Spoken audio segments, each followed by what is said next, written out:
County. Sir, with your permission, allow me to present what affects most police stations across Kiambu country and Kenya at large. We have an issue with the security of our police buildings.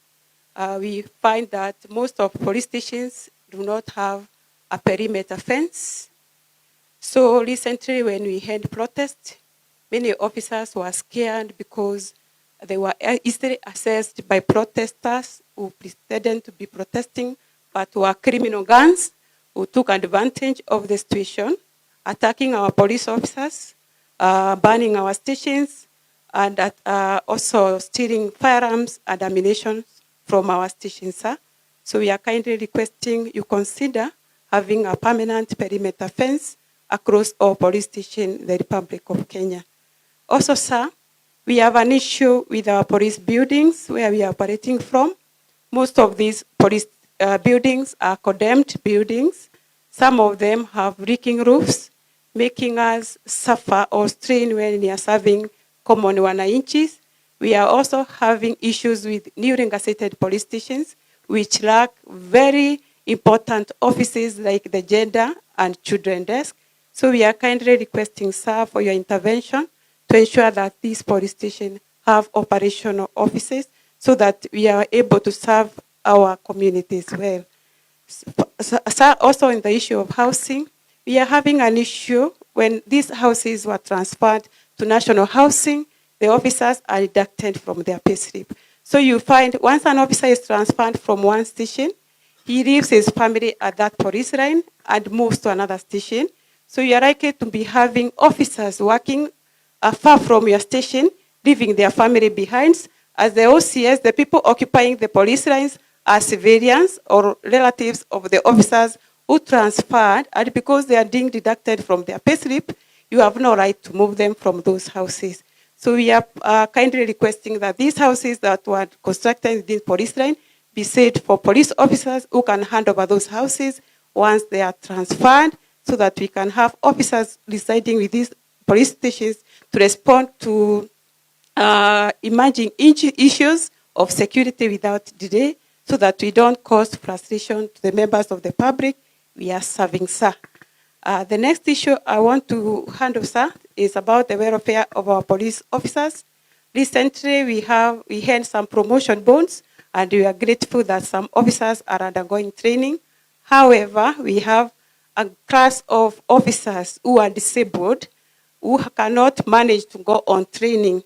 These officers have been left behind as others progress in the service because they cannot manage to attend those training at Kiganja or Embakasi. And so far, they have remained very demoralized officers who are very diligent and working very hard at the station. We are requesting, sir, if that slot can be spared for officers living with disabilities so that they can get promoted on merit. We are also, sir, considering that officers we are working with, there are others who are having chronic illness. We are praying, sir, that once they request for transfers on medical ground to a place where they find convenient for treatment, that they be around so that these officers can continue serving the Kenya Police Service from a convenient place of their choice, so that they are able also to live a normal life like other Kenyans. We are also pleading for you, sir. We have officers who have lived very far from their families. You find that 2 officers are serving at the National Police Service, and they are working at very different localities. Sir, if they consider applying for transfers to be close to each other, not necessarily working at the same station, they be considered so that even as we work for the national government, we don't have distinguished families along us. The other issue, sir, I wish to raise is about the public police relations. Recently, we saw some members of the public attack us because they have lost trust in the police or the public institution. We are kindly requesting that the members of political class, that they cease from inciting the members of the public, because we have been posted to serve these Kenyans. We have no issue. We request that we have a dialogue instead of protesting and bringing chaos to the police station, because these buildings were constructed for their sake. to assist these members of the public. And once they are destroyed, they are going to suffer because officers will still continue serving others as they look for these services from a far distance.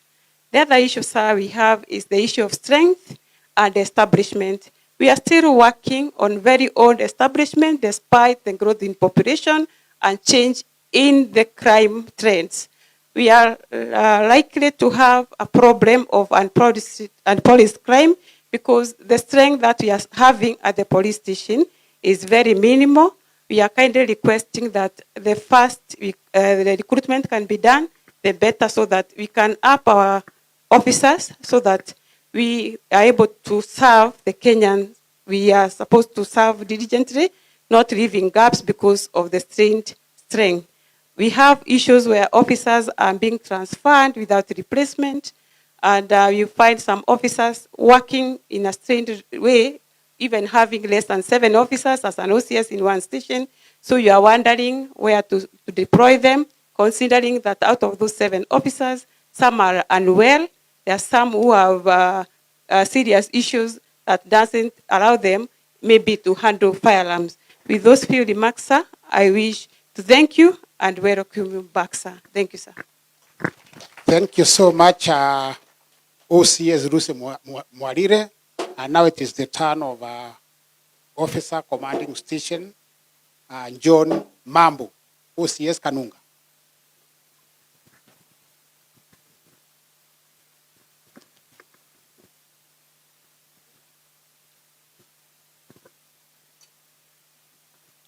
AJAABU CS, Interior and National Administration, Honorable Kipchumba Murkomen. Allow me to ride on the already established protocol. Nimsalim Hamujambo. I am Chief Inspector John Marubu, the officer commanding Kanunga Police Station, and I'm here to represent the issues and interests of my fellow ward commanders, the OCPPs and patrol-based commanders.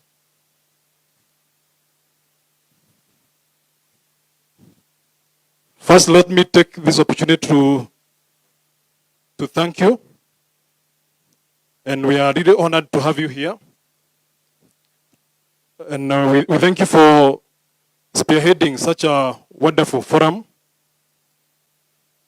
coming on the ground to hear issues in their raw form.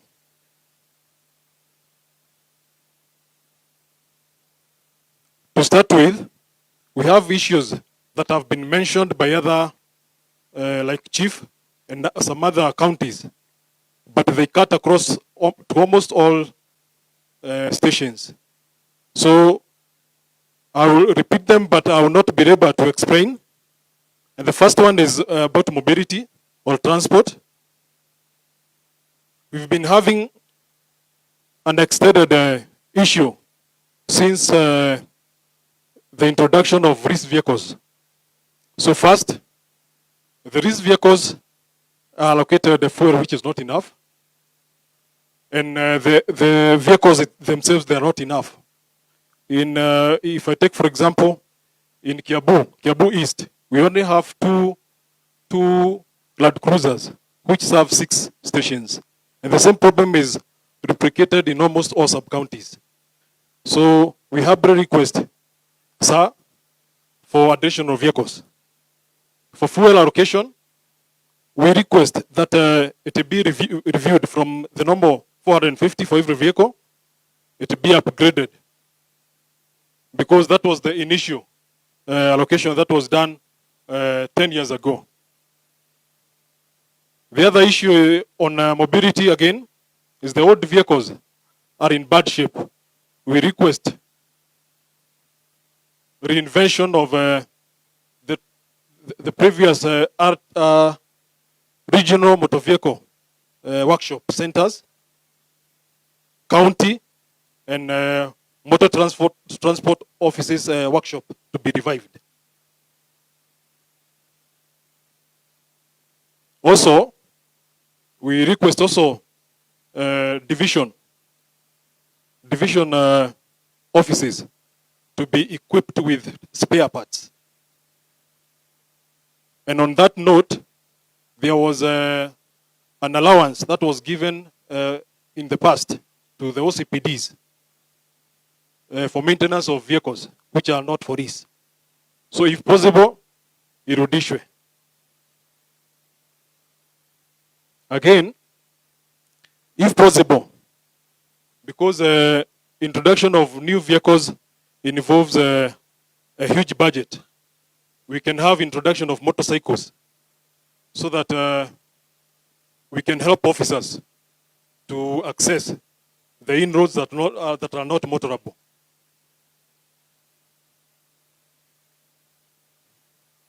The second issue is stores. We have a shortage of stores. First one is expendables, like kit exchange, ammunitions, and riot gears.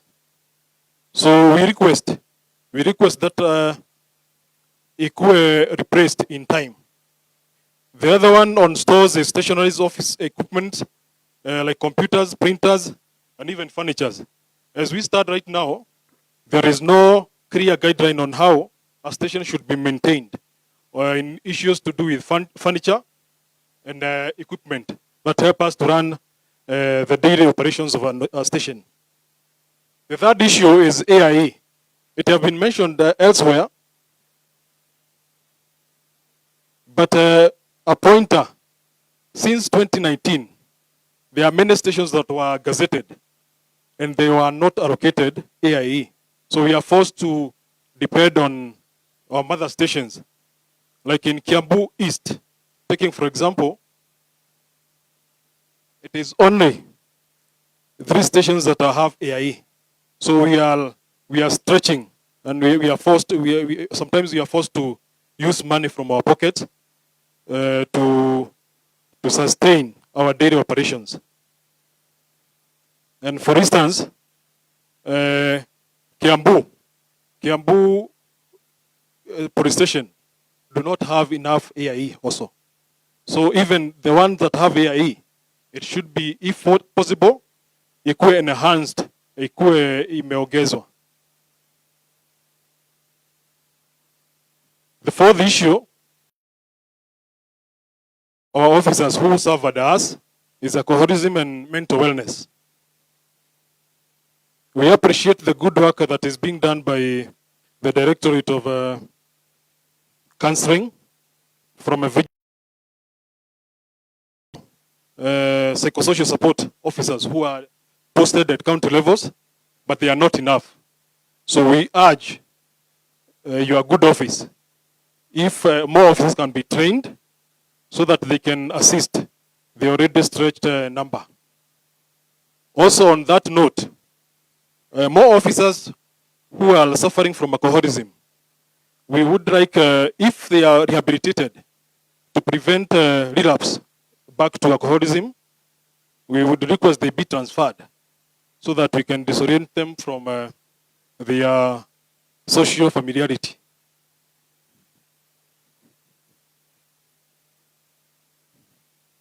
The other issue, sir, is the issue of conflicting laws. Though it have been mentioned by a chief earlier, we, the enforcement officers, we are having hard time since we are having conflicting laws between the county government, national government, which are the enforcers, the judiciary, and other stakeholders, bar owners. For instance, an issue which was mentioned by the chief, most bars and liquor stores are operating with court orders. And we are left wondering who is right and who is wrong. Because those bars were flagged off, having not met the requirement of the proximity to education institutions and residents. So we are requesting to have a harmonized precedence on Alcoholic and Liquor Control Act. The other issue, sir, is about training, which is capacity building. We are requesting the PTCs to be revived, and if possible, equally cascaded down to county levels. We can have trainers being sent to counties. So county administration will only have to find a hall so that we can train officers. Training is part of motivation. And the last issue, and not the least, is the issue of financial literacy. Most OCS have shared that most officers, from the time they join the service, they don't have financial literacy. So we have requested that personal finance management module to be introduced to basic training so that we can manage financial stress which comes with mismanagement of finance. Kwa haya machache, I thank you once again. John Marubo, the OCS Kanunga, sir. Thank you once again. You're welcome. And now, sir, with that presentation from John, Chief Inspector, we come to the end of presentations by the lower levels, the OCSs, ACCs, and the chiefs. Now we move on to the sub-county. I'm going to allow one person from every service, and please take the shortest time possible. Just hold on, Kidogo. Is there any OCS who still has an issue from the crowd there? Any OCS who thinks one? Any other? Okay, that's all.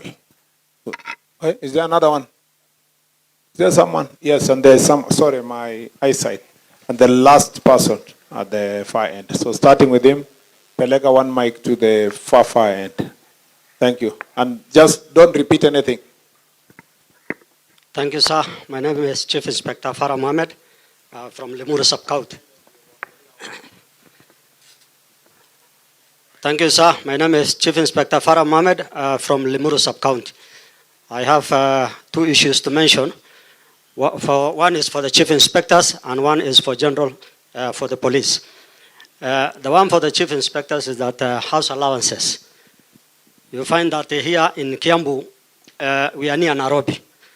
And the rent for house allowances is very high here. Once the landlord hears that you are a Chief Inspector of Police, the rent is doubled. You find that when the DIG has written for us a letter of promotion, down there it is written, your house allowance from now is 27,000 or 28,000. So you find that when you come and look at your pay slip, you find that the house allowance has been dropped to 11,000 in Kiambu County. So we request the sir that for those officers or police officers who are within Kiambu County, we should be looked into as a metropolitan and our house allowances to be increased so that at least we can match with the Nairobi, sir. Thank you, sir. The other second point is about police officers who are about to retire. You find that police officers, when they are about to retire, be taken to their home area for transfers so that at least they can manage and mingle with their relatives outside there. But you find that that one, during transfers, it has been forgotten. Officer anakuja hapa anaenda retire, anabaki hapa tu, akikunywa changa ile pension kidogo amepata ya retirement, anamalizia hapa. Then unapata anarudi anakuja kwa OCS, ama utasikia huyu alikuwa OCS hapa, na amepotelea hapa, awaendi nyumbani. So we also like, under your ministry, tusaidiwe. Officers wakikaribia retire, wapelekwe nyumbani kwa kisa. The other one? Was there? Sawa. Yes, sir.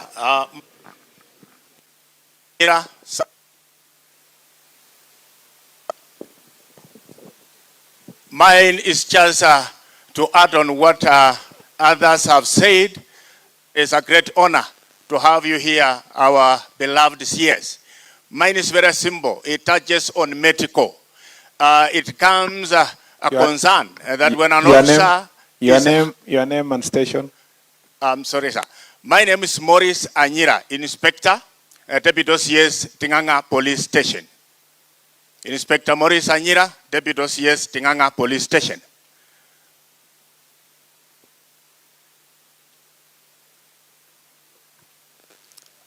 Proceed. Thank you, sir. mine touches on medical. It has come a great concern that when an officer is sick, say critical, or has found himself or herself in a road accident, when he's taken in a medical facility, in a hospital, the hospital is willing to treat the officer. But now the problem comes from medical department, vigilance. They have to approve the medication, but they take too long, even days, not even an hour, days. I have 2 cases that have been really struggling. One at Life Care, Kikuyu, and another one, Synergy Hospital, Kisumu. People suffer, and somebody can lose appetite of even living because of the delayed medication. I beg, sir, that you look into it so that you can help us. We are ready to serve, ready to move on. God bless you. Thank you. Thank you very much. Okay, proceed. Thank you so much, sir. Tuweke makofi to appreciate our OCSs. One, asante sana.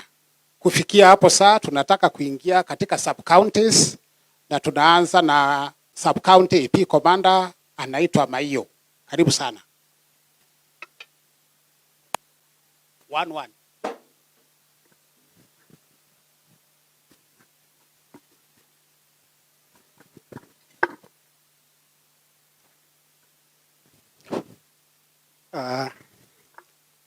Our CS, our 2 DIGs, present, senior government officers, police officers, ngao officers, wananchi ya mjambo. Jina langu ni Wilfred Maiyo na mimi ni AP Commander Kiamba, County AP Commander Kiamba. Niko na mawili tu. And you should tell them you are my classmate. I was to say that. As you've said, we were in one class around 27 years ago. He was a good friend and a good classmate as well. Afande yangu ni mawili tu, because naona mengi amesemwa na wenzangu na singependa kurudia. The first one is on the issue of promotion of officers above the age of 50. Mine is an appreciation on behalf of the officers because that one couldn't have come at a better time. Nashukuru sana. But then something crossed my mind. These are 50 years and above. We are expecting something to come from our DIGs in the near future about their promotions. What of those who are 48, 49 years? Next year again, what will happen? This is my opinion. What if we say like officers who have not been promoted and have worked for long, like why can't you give a period like say 10, 15 years if you have not been promoted?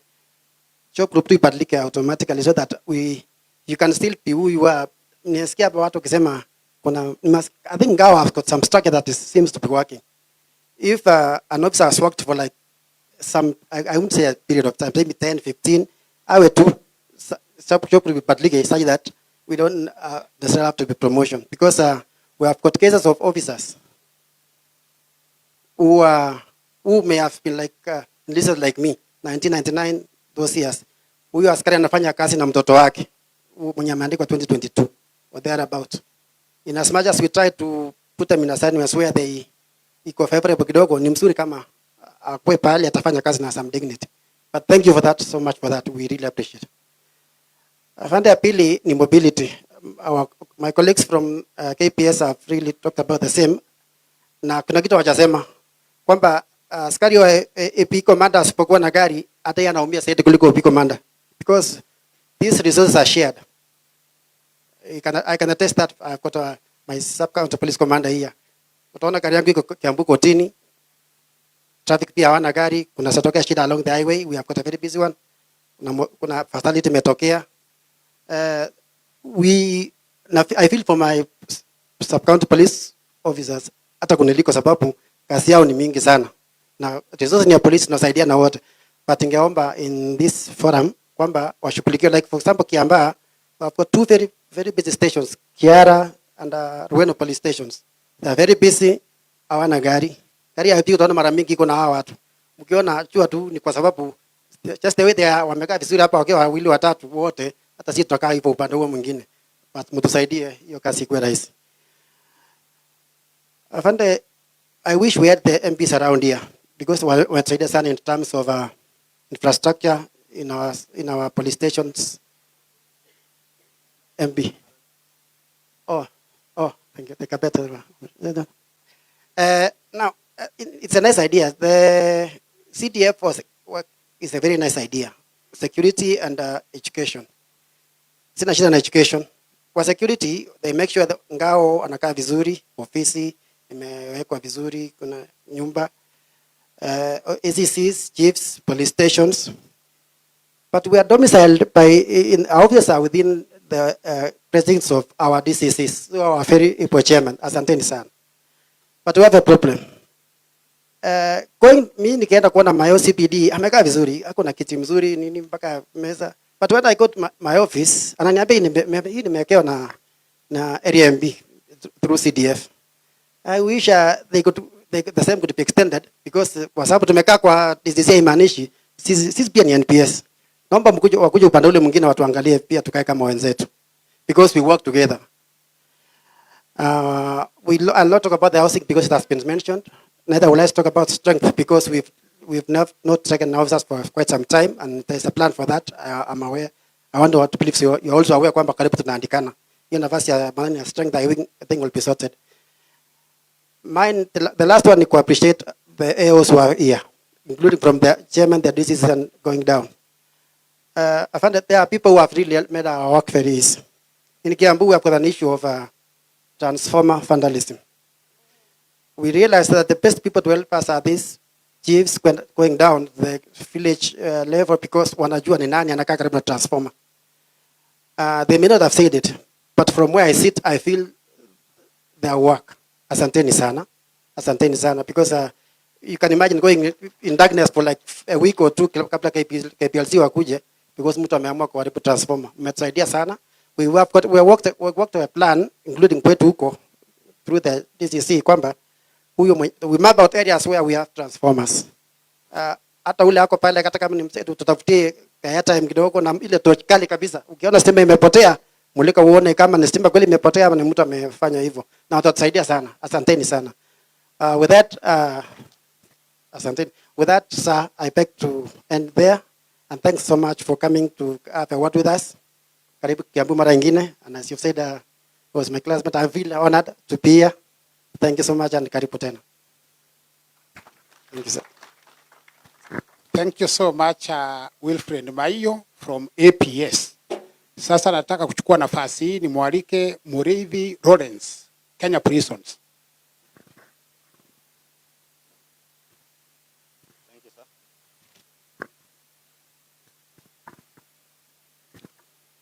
Our able Minister of Interior and National Administration, Honorable C.S. Kipchumba Murkomen, service commanders, senior government officials, all protocols observed. My name is Chief Inspector Lawrence Muriithi, and specifically prisons, Kiambu prisons. From our end, sir, our prison was upgraded recently from a medium to a main prison, and this has dramatically changed the populations of our clients who are incoming. It was holding a capacity of 600 initially, and since the upgrade, it can hold a capacity of 1,000 inmates. Having said that, sir, we really need some improvements for that prison, sir. On the side of infrastructure, sir, we are in dire need of the construction of a mixed block for better and human services to our clients. Again, sir, we are in dire need of a dispensary so that we can serve our clients and the community as well. We also need an office block to bring the teamwork for our officers and for better administration, sir. We also, since the prison itself is along the main road, sir, so we would ask if it's possible, sir, We had 4 watchtowers for the prisons to enhance the security. For the staffs and for the water services, sir, we have a high pending bill for water. And we would urge, if it was possible, if we get funds to construct a water borehole. Again, sir, we have a industry, but we also ask if we can diversify it to our land in Kirigiti for workshops, sir, to bring the client and the community together.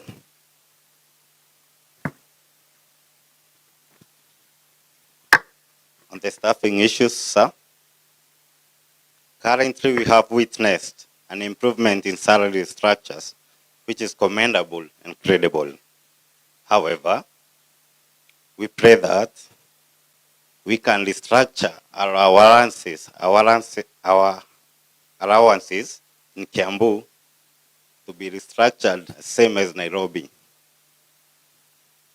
That could bring us sanity, sir. Yes.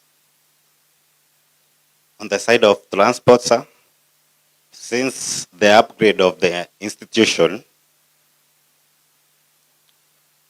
we have only 1 DMAX, and which is dilapidated, sir. So if it's possible, sir, we can get a supply of 2 more Land Rovers or DMAX. It could be well for our services delivery. On the side of funding, sir, we would also, there is an inadequate funding. So if it was possible that there is an increase in the funds, we can give better services. Thank you, sir. Thank you so much, Mureithi from prisons. I'm making this appeal. Yes. Wale wamemaliza wacha waende upande ule. Sina jina la mtu kutoka DCI. Tunahitaji mtu wa kuongea. As we await nini for the DCI to select the person to represent them, I'm requesting Daniel Mushangi, the sub-county commander in Thika West. Karibu.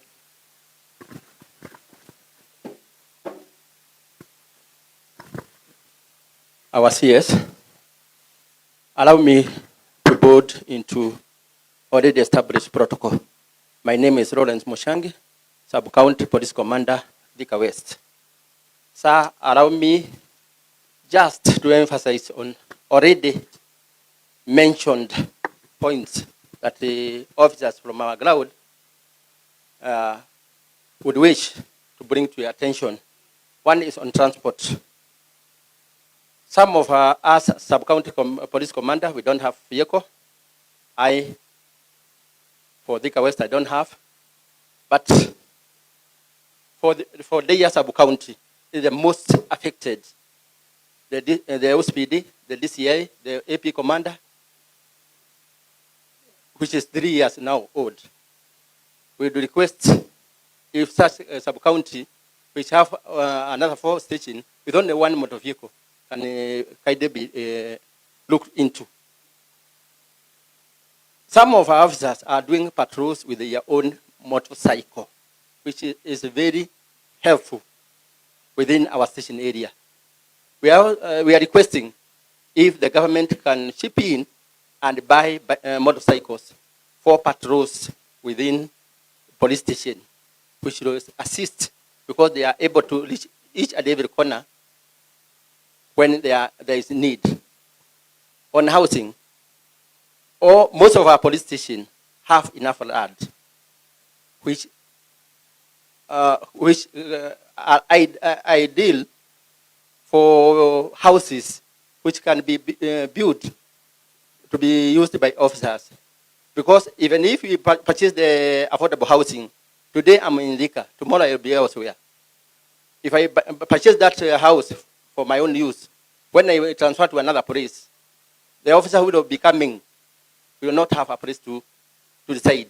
But if those houses can be built within police station, once I'm moved or an officer is moved to another station, the incoming will have somewhere to reside for the short time that he will be there. Some of the houses within the police stations are condemned. We are kindly requesting if the new one can be done.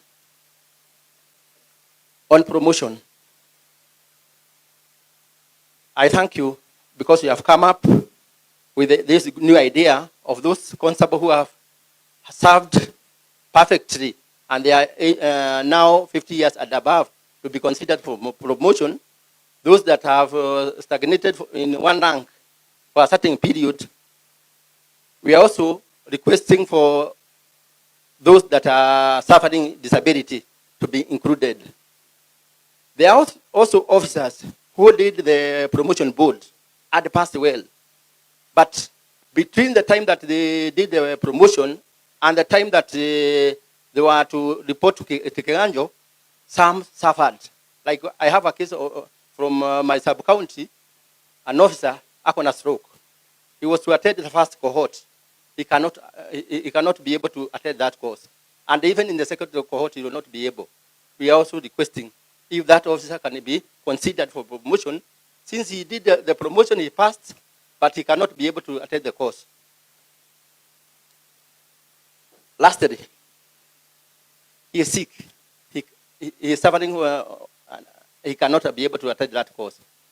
Lastly, sir, when we had the demonstration, this year I was in Thika, we were very much affected. But one thing that I saw is our officers are in deep fear of the consequence. They don't want to act accordingly because they are fearing of IPOA. The biggest issue is IPOA. City officers, unakuta mtu hata nakuja, we saw it in the videos. Mtu wako na buduki, anatadikwa, he cannot defend himself.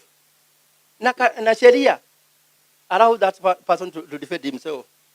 I would request, if there is a way whereby IPOA and the police tuwekwe pamoja, tutrainiwe, officers be trained on why IPOA are there. So that tusikae tunaacha building kama hii inachomeka. Serikali ina lose a lot of resources. Na iko resources mimi nimepewa ya kudefend that station. Simply because ya fear of IPOA. Askari hata lungu ya alayo tataki kutumia. Hataki kutumia tear gas. They are fearing IPOA.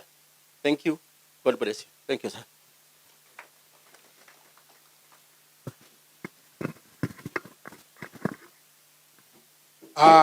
Asante sana Bwana OCPD Mushangi. Kwa nafasi hii nataka kuchukua nimwalike Winnie Kenda representing the DCI.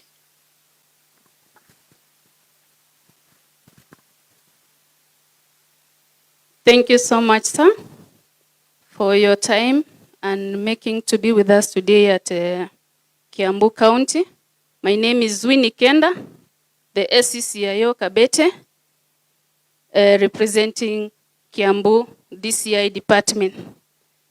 Sir, from the Department of DCI, we have a challenge on transport. And considering the transportation issue, we have sub-counties like Ndeya, Kiamumbi, and Githurai. And apart from the respective sub-counties, we also have the departments for CRIP officers and CSI. Yes, so we have a challenge on transportation over that. And also, the challenge that we have as DCI is inadequate resources. Our offices are very small, congested, and temporary. So we find that we are forced as DCIOs and stay at the veranda to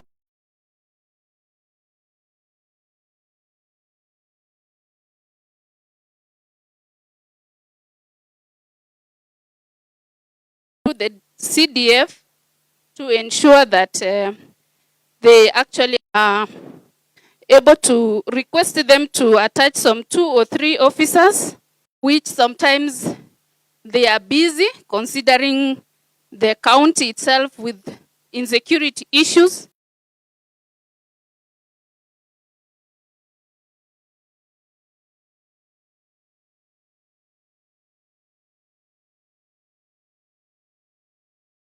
Are attending several scenes within the county. So you find that we have to wait for a long time. The office be effective even out of the country. And out of that process, you find that the locations you're given, it's too minimal.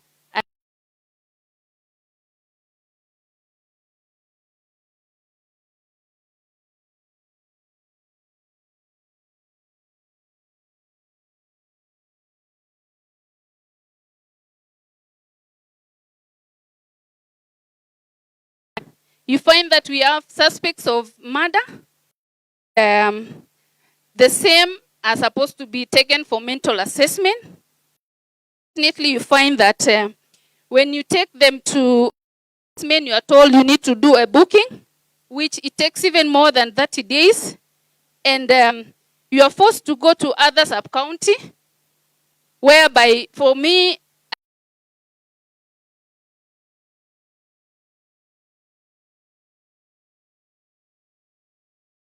such a report to make unless we go to specific hospitals. Thus, we are forced to keep waiting and having a remandee in a station.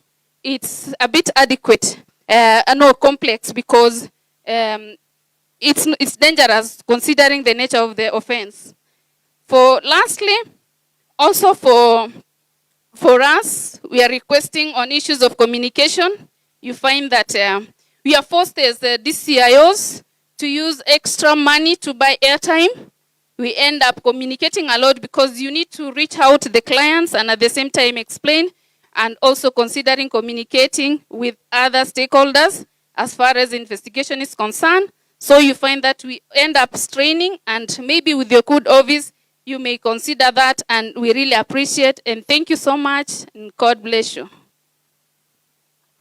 Thank you so much, Kenda. And now I want to invite Nyongesa. Nyongesa kimbia bwana. From Traffic Department.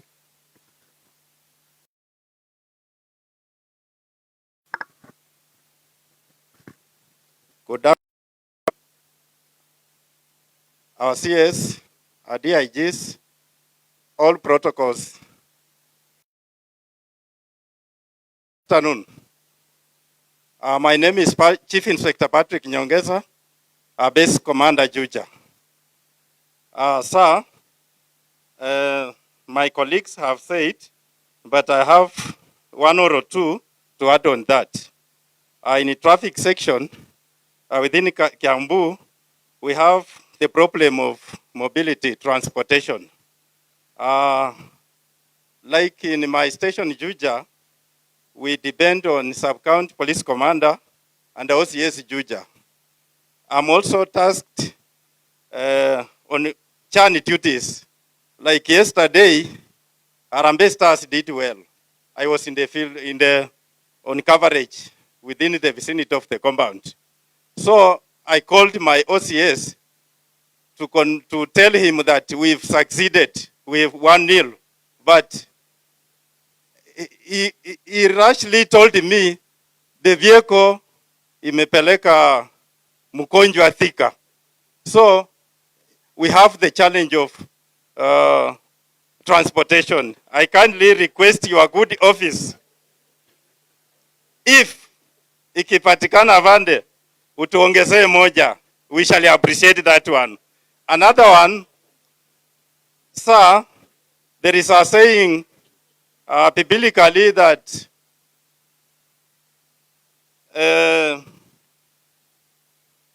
the audience waliambia Yesu, sema neno moja tu and atapona.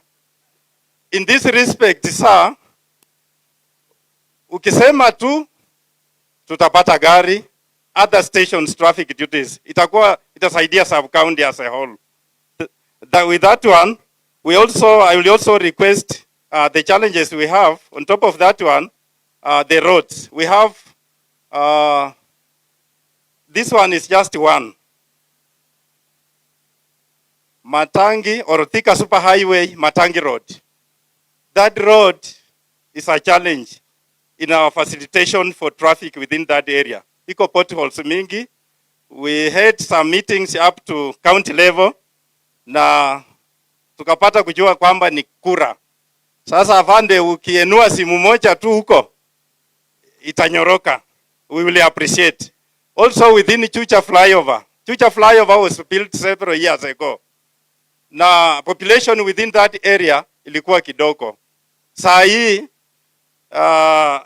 it's my pray na other stakeholders, KENHA, NTSA na wengine, ya kwamba iwe elevated, modernized, iwe kama ile ya CSU or Rosters.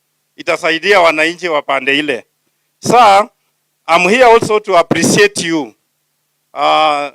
Umesema machiefs walipata uniform. I'm also confirming that through our DIG, traffic department pia tulipata uniform. Tukapeana other ranks. Lakini I will pray that utuongezee, hawakupata wote kabisa. Na senior officers from inspectors and above, niko na imani sitakuja. For efficient also kwa kazi yetu avande. Another one ambaye the last one, tuko na injured police officers, especially from my station. We have one, it's now about a year ago. Alikuwa injured while on duty. Akawa admitted Nairobi West. Saa hii ako home care. We've visited there. I could pray for your God office to look into the welfare because these officers have families. Ako na watoto, ako na family. In future, uangalie maslahi yao, which I also appreciate. Otherwise, for that few remarks, sir, I beg to leave. Thank you, sir. Just before you go, you're from Juja, right? Yes, sir. Yes, okay. Sir. So, between getting a vehicle for traffic officers and getting them motorcycles, which one is more efficient? Is it not better to get some motorcycles, considering if you are managing traffic, for example, don't you need more motorcycles? Of course, you need one vehicle too or so, but is it not, do you have enough motorcycles, especially during traffic time? We don't have enough. Because you can see if you are on the road, if, for example, DIG, I'm coming from Nakuru, you reach Kikope, you see, if you are flying, you can see there is a small area. If a police officer had a motorcycle, he would have unlocked that problem. Because you are ujinga, of course, you are motorists who just want to overlap. So is it an area where you need, is it more cars or more motorcycles? Thank you, sir. Thank you for that one. In terms of motor vehicle, the one I've requested is this way. We've been attending scenes of accidents along the highway. In most cases, you are at the scene. Several people are injured. They need to be taken to hospital. I've understood that one. I'm just saying, because we are going to do the procurement by September, in your needs assessment, do you want us to include motorcycles for traffic or we just concentrate on vehicles only? We include them, yes, sir. Yeah, okay. Number two, ordinarily, our vehicles should not be carrying injured people. It's a failure of the emergency departments of the counties. Yeah. Otherwise, ordinarily, the first person to be on site should not even be a police officer. Should actually be ambulance. But even if a police officer delays, but you know, in most cases, it's a police officer who get there, and it will take 2 hours for an ambulance to arrive. So that is an area that some county governments is an area that needs to be discussed. You know, people, a serious issue, and disaster management includes accidents. So you have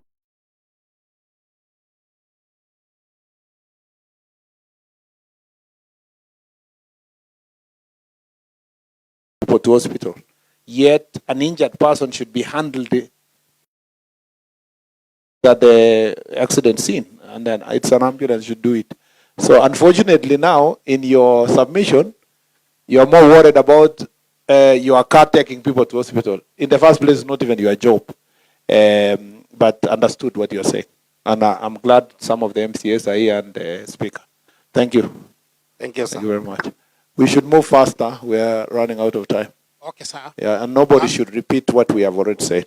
Actually, we are finishing under this category with the DCC for Kiambu town. 2 minutes, Mashari.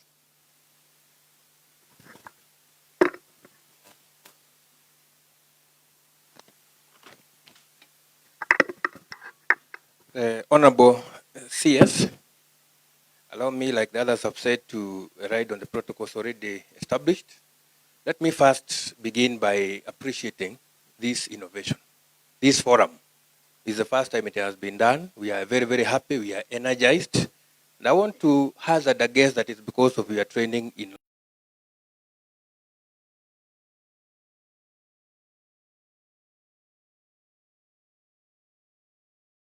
here is under the Chatham House rules.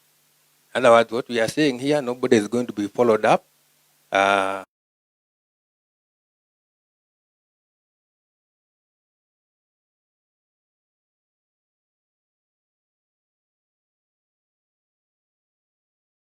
That have not been solved under your tenure. Let me first begin by thanking you for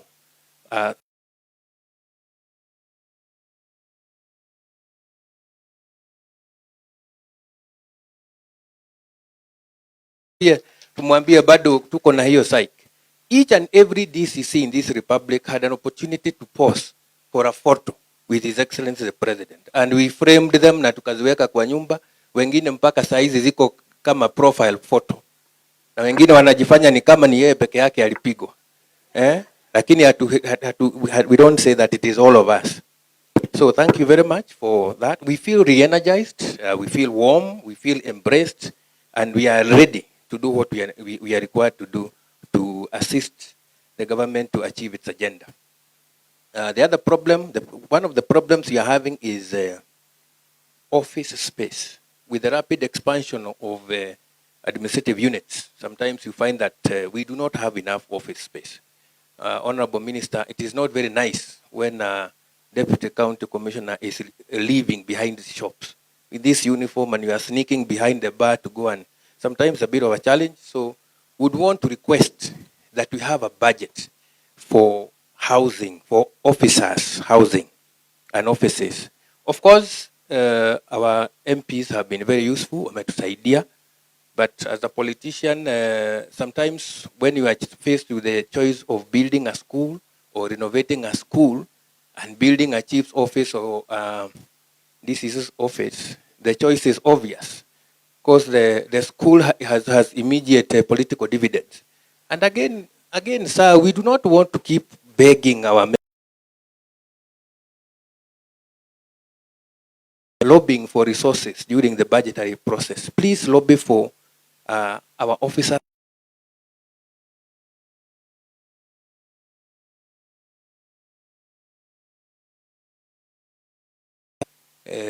This one does not even need to wait for the budget. I'm sure you have some.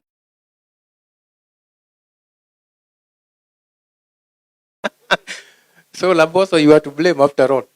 So sir, as DCCs, we really would wish to request that if there are some emergency funds, you help our colleague here. Then we also have a problem with office equipment. For a long time, sir, we have not had anything at the stores, procurement stores in Harambee House. So very many of these ACCs do not have computers. They do not have ICT equipment. So please let us have those equipment so that we are able to do service delivery. Transportation, again, in many of the sub-counties, we have only one vehicle. Although there are some DCCs who don't have vehicles.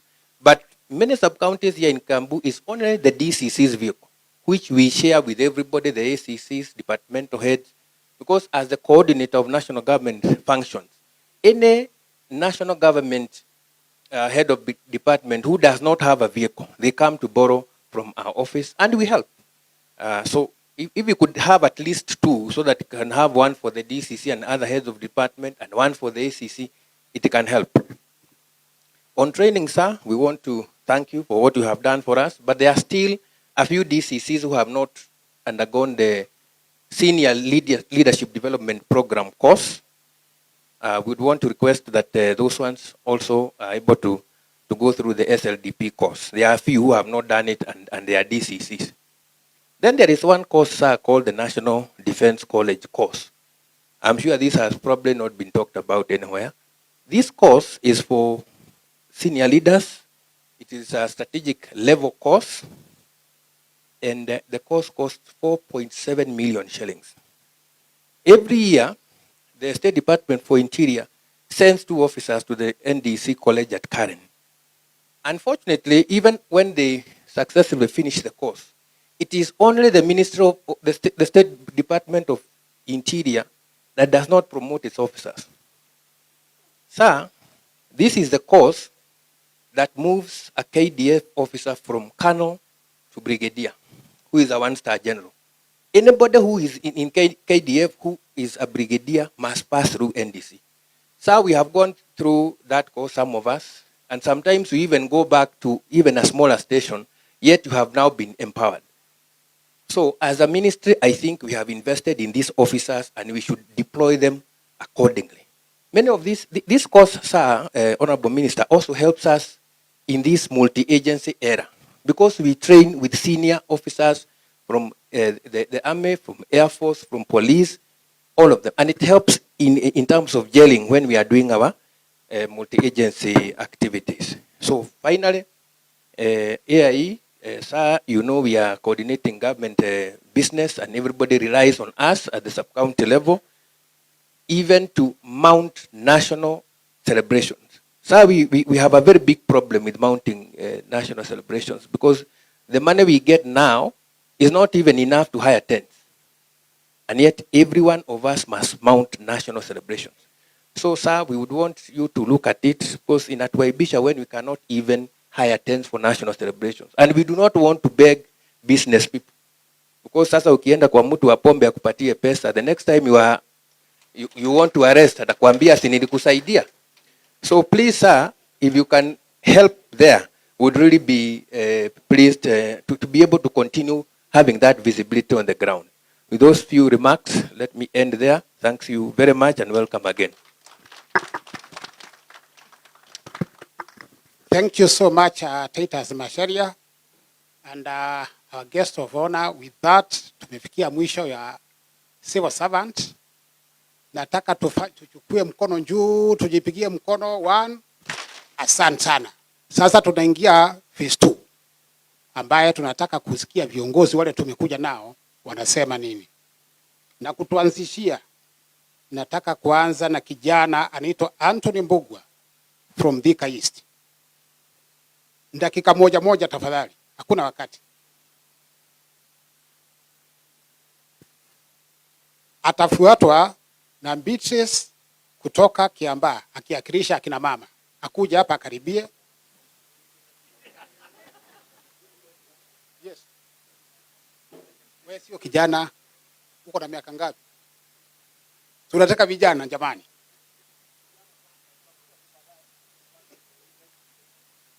Who is Anthony Mbugua?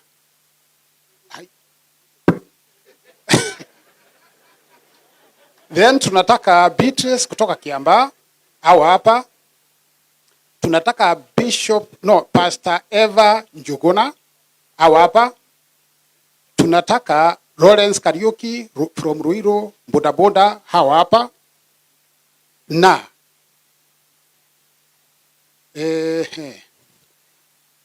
Edward Kubai Bogwa, a business person.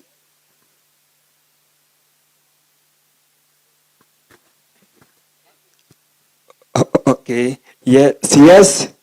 Na wageni wote, habari zenyu. La kwanza, mimi ni chairman wa bodaboda wa Muguga bodaboda, nimetoka Thika East. Muguga bodaboda kutoka Thika East. Aya, before hapa tu kuongea tu habari ya youth, kuna kitu kimoja tu nikataka tu kuongea kuhusu Monyo police station na Gatwenjaga police station. Ningezungumza ya kwamba huko kuko na shida moja kubwa sana ya magari, ya kwamba ati kuna gari moja tu ati inapata kuserve hizo police station zote, na shida ile ambayo iko ni ya kwamba ati Monyo police station ni kilomita ambayo iko mbali sana. That means ya kwamba wale askari wanaenda huko ni watu wanatumia pesa zao za bodaboda kwenda kuangalia wahalifu. Ningeomba tu CS kuongea tu wakati tu wa leo, upate tu kutoa sauti moja, tupate gari moja ambayo itapata kuserve Monyo na Gatwenyaga police station. Haya, na hapo pengine tu ni kuongea ya kwamba ati tumesikia ya kwamba ati machifu watapata kuongezewa promotion. Ningesema ni vizuri sana wakapate kupatiwa promotion na askari pia wakapate kuongezewa. The reason ni hivi. My mom yeye amenizaa na amekuwa kwa jela na alienda retire bila hata promotion, kupata hata kazi mimi nikakosa. Kwa hivyo mimi ningesema ya kwamba askari wakapate kupata promotion na chief pia wakapate kupata promotion yao. Haya, kuongea tu kuhusu tu wana youth, ningeongea ya kwamba njia ambayo government itapata kusolve hii shida yote ya kazi ni kutengeneza polytechnic nyingi na malipo ikuwe ni ya njia ya chini. Haya, na njia nyingine tu ni kuongea hivi, youth wakapate kuwa ni watu ambao ni empowered kupitia talenti zao. Tuliona ya kwamba ati President William Ruto akapata kushikilia timu ya taifa Harambee Star zote Gatwenyaga, tunasema 10 bila break. Tunasema William Ruto 10 bila break, kwa kuwa amepata kutuonyesha ya kwamba anapata kushikilia talent. Haya, jambo lingine ni to involve kwa nyumba 10 wakapata kufanya kazi na serikali. Haya, na ya mwisho mimi tu nikimalizia, kuna hii shida ya motorbike. Tunapata kukopeshwa na bei ghali sana. Saa hii ningesema ya kwamba William Ruto mimi